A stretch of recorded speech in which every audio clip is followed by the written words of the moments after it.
One sunny morning, Rosie the Hedgehog stepped into her beloved garden. She loved tending to the flowers, but today, something was wrong. The flowers looked droopy, and their leaves were brown at the edges. Rosie tilted her head and whispered, "What's happened to my garden?" She bent down and touched a wilting daisy. "Don't worry, little one. I'll figure out how to help you." As Rosie wondered, she noticed something unusual near the big sunflower. Tiny creatures were gathered, whispering and pointing to the flowers. Rosie crouched down. "Hello? Who's there?" she asked softly. A tiny ant wearing a leaf cape stepped forward. "I'm Captain Ant, leader of the tiny forest heroes. We've been working hard to save this garden, but we're too small to do it alone. Will you help us, Rosie?" Rosie's eyes sparkled.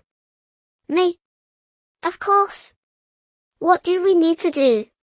The tiny forest heroes sprang into action.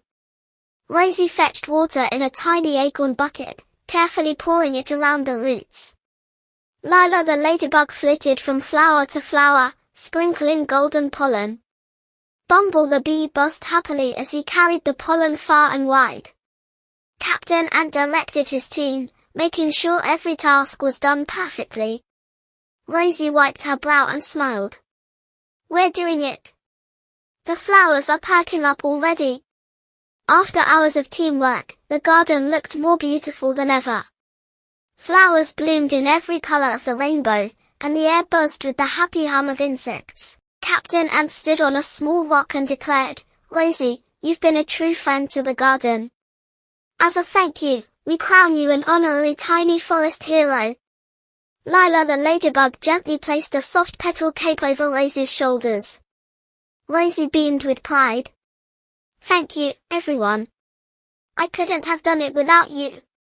From that day on, Rosie and the tiny forest heroes cared for the garden together, proving that even the smallest creatures can make a big difference.